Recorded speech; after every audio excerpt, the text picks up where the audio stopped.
Bonjour et bienvenue dans cette nouvelle vidéo sur la chaîne d'Arkaril. Donc une chaîne dédiée aux jeux de plateau, et donc nous sommes en train de parler en ce moment du jeu Res Publica Romana. Et donc nous étions en train d'imaginer la mise en place d'une partie. Ce qui va me permettre de voir un peu dans le détail comment ça se passe au niveau notamment des règles. Alors, pour commencer, il faut déjà choisir un scénario. Donc on peut jouer, on l'a dit, dans 3 périodes de la République: la Haute République, la Moyenne République ou la Basse République.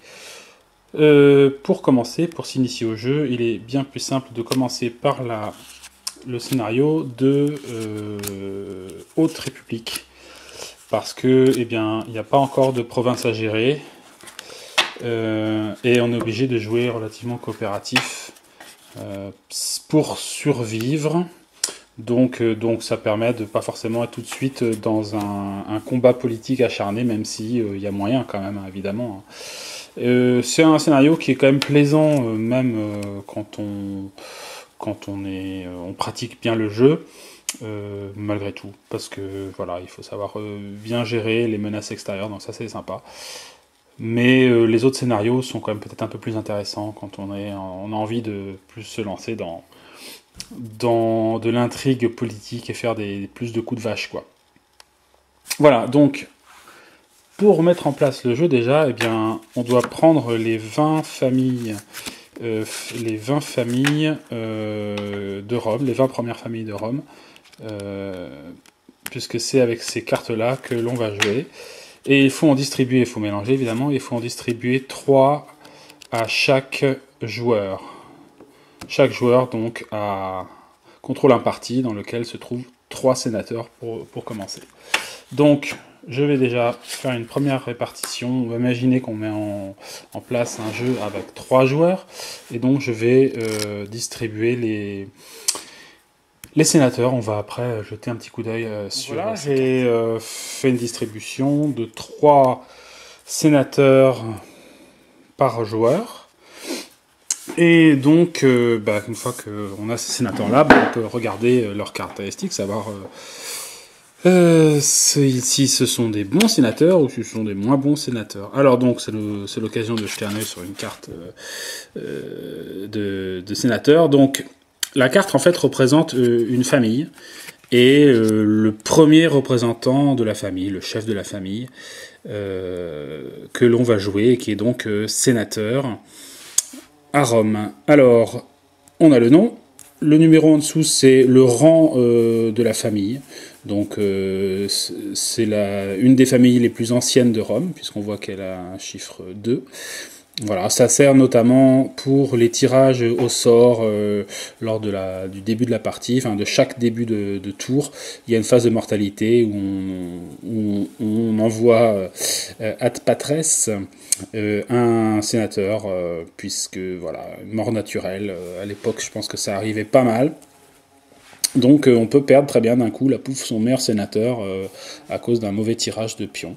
Bon, c'est comme ça. Donc ça sert à ça, principalement. Sinon, les caractéristiques qui servent en cours de jeu. Pour définir un personnage, on a 3 caractéristiques principales: la compétence militaire, la compétence en éloquence et la loyauté. La compétence militaire, eh bien, c'est très simple, c'est simplement la capacité au sénateur à savoir diriger des troupes. Donc c'est une valeur qui va de mémoire de 1 ou peut-être 2 à 4 pour les familles de base.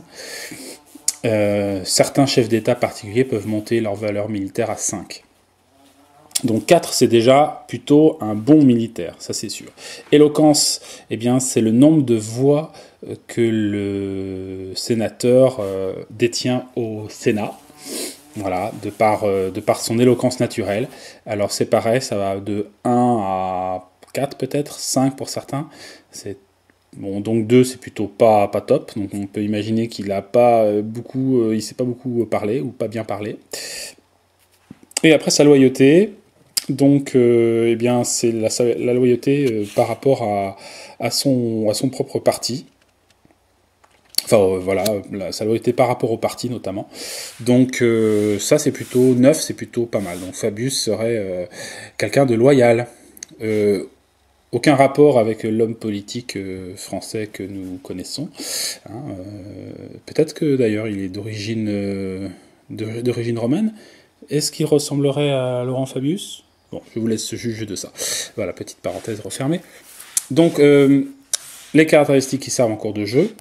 Si on l'envoie à la guerre, lors du Sénat, les voix qu'il apporte, et la loyauté. Donc si on essaye de le corrompre, eh bien c'est cette caractéristique-là qu'on utilisera pour voir s'il arrive à se défendre.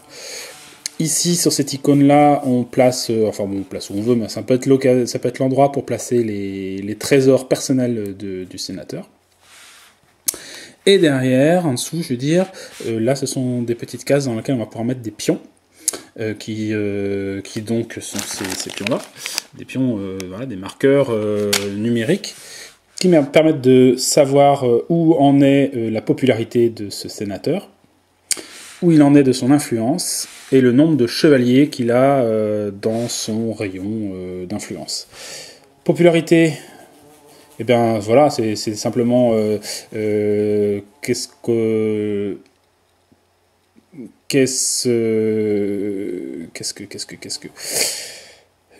moi, je suis perturbé parce qu'il y a une grosse bébête dans ma maison. C'est pas grave, je continue. Donc la popularité, c'est l'image qu'a le peuple de ce sénateur-là. Voilà. L'influence, elle va être grandissante au fur et à mesure des exploits éventuels de ce sénateur, que ce soit à Rome ou dans les conflits extérieurs. C'est cette caractéristique-là qui se permet de savoir si on va gagner la partie ou pas. Et le nombre de chevaliers, donc les chevaliers, ce sont l'équivalent un peu des forces bourgeoises, on va dire, et travailleuses de Rome, et donc les avoir à son service, c'est gagner de l'argent et gagner aussi de l'influence au Sénat. Donc, par chevalier sous son contrôle, on gagne une voix, donc l'équivalent d'un point d'éloquence, et une pièce d'or, un talent d'or, par tour aussi, par an. Donc voilà, on a fait le tour d'une carte de personnage. Donc chaque partie va devoir déterminer qui sera le chef justement du parti. Alors c'est intéressant à choisir. Quand on choisit par exemple Fabius comme chef du parti, si pour une raison ou une autre, ce personnage-là doit mourir, eh bien, comme on a le pion chef de parti dessus, eh bien, on garde la carte. On enlèverait éventuellement tous les marqueurs qui sont là. En fait, c'est le fils ou le frère, qui reprend la main et donc on garde cette carte. En revanche, si Junius lui meurt suite à une bataille ou peu importe, cette carte-là va disparaître. Voilà, et donc il va finir à la curie. Et cette carte-là ne reviendra que dans certaines situations. Voilà. Et donc on la perd. On perd de l'influence, le parti perd un personnage, quoi. Donc des sources de revenus et de la présence au Sénat. Donc il faut faire un choix. Est-ce qu'il faut pas forcément... Évidemment, on peut pas corrompre non plus. On peut pas voler le chef de parti. Donc on peut imaginer que ça peut être intéressant de mettre quelqu'un qui est pas très loyal, parce que de toute façon au moins on sait que lui il partira pas. Voilà, donc ça à voir. Là je pense que ce sera une bonne idée pour eux, parce que de toute façon là il a à peu près les mêmes caractéristiques, et celui-là est quand même nettement moins bien. Junius c'est vraiment moins bien, donc on va pas... Mais il est plus loyal, donc vaut mieux mettre quelqu'un de pas loyal ici, par exemple ce serait Flaminius. Voilà, donc chaque partie comme ça doit déterminer qui est son chef.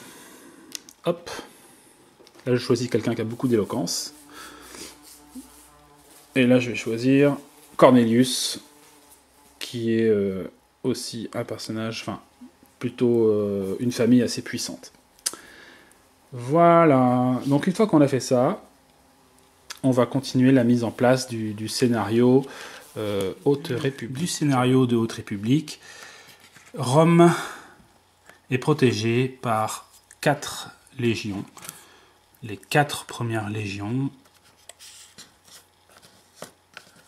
Voilà. Il n'a pas encore d'escadre à son service.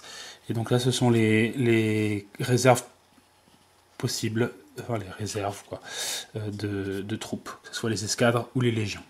Donc 4 légions pour démarrer en scénario. Le trésor de Rome, lui, est à 100 talents d'or. Donc on place ces petits marqueurs afin de pouvoir lire les nombres qui sont au-dessus.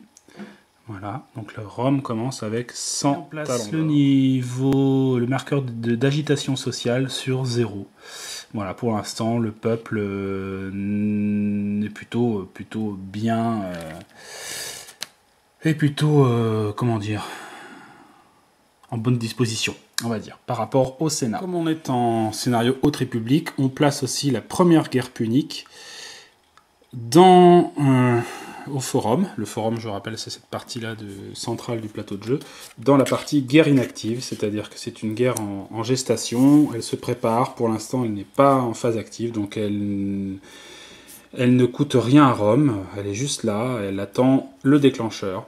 Le déclencheur, c'est soit l'apparition d'un chef de guerre de cette guerre-là, soit une guerre apparentée, c'est-à-dire par exemple la deuxième guerre punique qui viendrait. Dans ces cas-là, les deux conflits vont s'amorcer, et en plus, elles doublent leur force.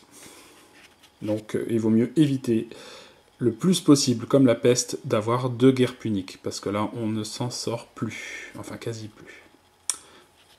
Voilà, la première guerre punique étant forum dans la partie guerre inactive. Puis, il faut déterminer qui, parmi les sénateurs détenus par les joueurs, qui de ces sénateurs est le magistrat suprême de Rome, donc en l'occurrence le consul de Rome. On voit ici un petit chiffre qui montre l'ordre de position des différentes charges à Rome. Le consul de Rome, il est en 2e position. C'est une des plus hautes charges. Celle qui est juste au-dessus, c'est le dictateur. Le dictateur apparaît dans les situations les plus désespérées à Rome. Voilà, donc c'est dans des cas exceptionnels, la plupart du temps, c'est le consul de Rome qui est le magistrat suprême. Donc il faut savoir qui va être le magistrat suprême. Et pour ça, on aura mis préalablement les jetons de mortalité dans une petite tasse. Et on va piocher des pions jusqu'à ce qu'on tombe sur le numéro d'un sénateur présent au début de partie. Hop, 29, non, parce que les sénateurs dans le scénario Haute République, ça va du numéro 1 au numéro 20. Numéro 6. Alors, est-ce qu'on a le numéro 6 ? On dirait une partie de l'auto. Le 6. Non, pas le 6. Je continue. Hop là. Le 26. Non, pas le 26. Le 27. Toujours pas. Le 15. Non.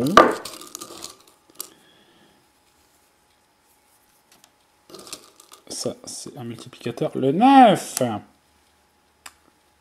Non. Décidément. Le 12. Oui. Nous avons le 12. Nous avons notre gagnant. Donc, le numéro 12, il est là. C'est Acilius. Donc, Acilius, en début de partie, est déjà consul de Rome. Il va pas faire grand-chose. Il va en revanche gagner 5 points d'influence directement. Et on va lui mettre aussi un petit marqueur ancien consul, ce qui lui permettra de briguer une autre charge. Je vais faire un petit point sur les charges tout de suite, comme ça vous éclairera. Voilà, donc Acilius est consul de Rome en début de partie, il a donc gagné 5 points d'influence, et il a un jeton ancien consul. Voilà, Alors bizarrement, on le donne quand il a la charge, on pourrait imaginer lui donner quand il quitte sa charge. Peu importe. J'ai remis du coup les différentes charges possibles. Alors celle-là, elle est un peu particulière. Consul à vie. Consul à vie, en fait, c'est un des moyens de gagner la partie. Si un des sénateurs à partir du moment où il a 21 points d'influence, il peut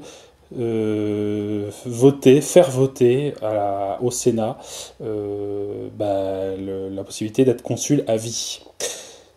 S'il survit à ce tour de Sénat, parce que généralement, dans ces cas-là, il y a des tentatives d'assassinat, et si Rome survit aussi à cette année-là, eh bien, la partie se termine par la victoire du consul à vie. Voilà, donc là, c'est un des buts à atteindre. Enfin, l'autre moyen de gagner, c'est simplement d'atteindre 35 points d'influence, donc un peu plus que 21, évidemment. Et là, on gagne automatiquement, sans avoir besoin de passer par un vote. On peut aussi être assassiné, hein, mais bon. Voilà, en tout cas, ça c'est un des moyens. Après, le premier, donc on voit là les numéros, la première charge à Rome, celle qui prédomine sur les autres, c'est dictateur, mais le dictateur n'apparaît que dans certaines situations.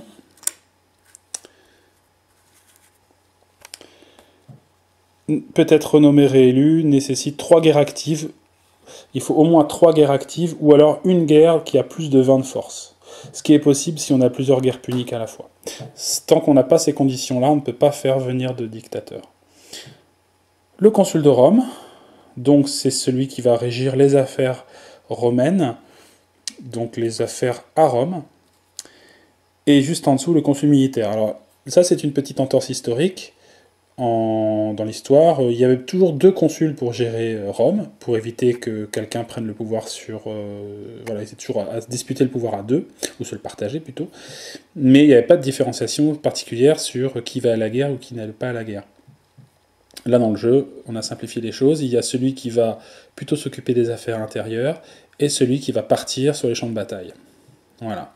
Généralement, on se dispute plutôt pour être consul de Rome, à moins qu'on soit un guerrier émérite et qu'on ait envie d'aller en découdre avec Carthage ou des pirates ou je ne sais quoi, ou des Gaulois. Voilà.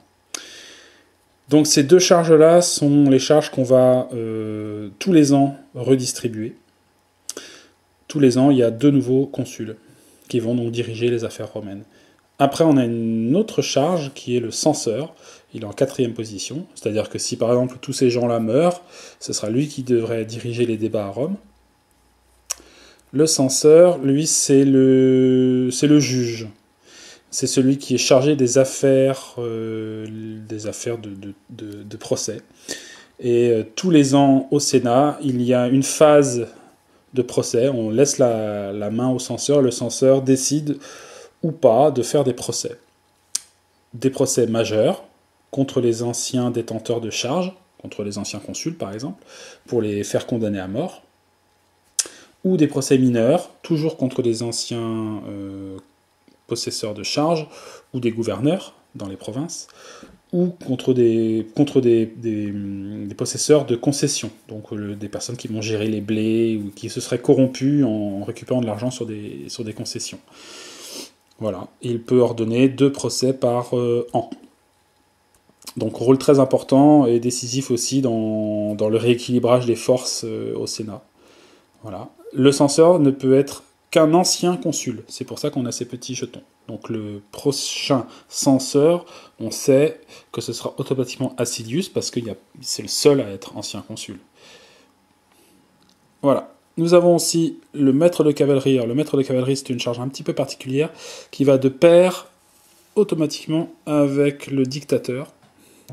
Quand le dictateur est nommé ou élu, eh bien il choisit, je crois, on nomme, enfin ça sera vérifié, un maître de cavalerie qui va l'accompagner pour diriger ses troupes.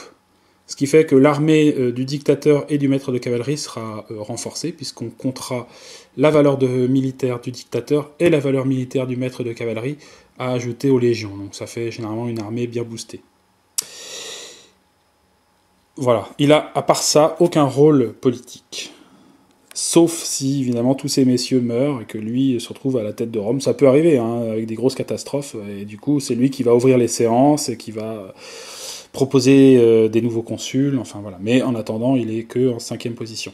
En 6e position, nous avons le Pontifex Maximus. Alors ça, c'est un rôle qui appartient aux règles avancées. Elle n'est pas très compliquée comme règle avancée, mais on n'est pas forcément obligé de l'appliquer de suite. Et pour notre partie, notre début de partie, on ne l'utilisera pas. Je le présente tout de même. Eluavis, c'est le responsable du culte à Rome. Il s'occupe des affaires cultuelles. Voilà, Pontifex Maximus. Il va nommer des pontifex, voilà, qui sont des sortes d'évêques, un peu, quelque part. Hein. Mais bon, des religions, on est d'accord, ce sont encore des religions païennes, hein, des religions de l'Empire romain, de la République romaine, donc le Panthéon romain qu'on connaît déjà. Voilà, mais on voit bien que le pontifex romain a bien ses origines, en tout cas au niveau du nom, du pontifex de l'époque romaine. Et il va avoir pas mal de pouvoir, il va pouvoir intervenir au Sénat, donner un peu ses avis, et il aura beaucoup plus de force dans les votes pour tout ce qui concerne les guerres, etc., parce qu'on a envie d'avoir l'appui des dieux quand on fait des guerres à Rome. En revanche, s'il y a des catastrophes, et notamment des mauvais présages au niveau des dieux, etc., c'est lui qui devra payer sur son propre trésor ce qu'on a à lui demander. Dans ces cas-là, il peut être éventuellement destitué de son rang. Voilà. Mais bon, on va pas trop s'étendre là-dessus. Et les derniers pions qu'on a ici, les derniers pions loyalistes, sont des proconsuls. Donc quand un consul est parti, par exemple, à la guerre, et que la guerre se prolonge, eh ben, on a besoin d'avoir un militaire à la tête des armées. Donc généralement, on donne un mandat supplémentaire, on prolonge le consulat, et donc on donne la charge de proconsul à un militaire qui est encore en bataille, jusqu'à ce qu'il revienne ou qu'il meure. Voilà. Proconsul, c'est pour les militaires. Et sinon, on a ce dernier pion, qui est le rebelle. Donc si justement un militaire revient et décide d'attaquer Rome, eh bien il devient le premier rebelle, et il va devoir payer sur ses propres deniers ses troupes et tout ça, et donc son but, ça va être de marcher sur Rome, donc il y aura une bataille contre l'armée loyaliste romaine, et s'il l'emporte, eh bien il a gagné aussi. Voilà, c'est une autre façon de gagner. Donc voilà les différentes charges qui existent, et on va redonner son jeton consul de Rome à Acilius. Et on va continuer la mise en place du scénario Haute République dans une autre vidéo. Allez, à très bientôt.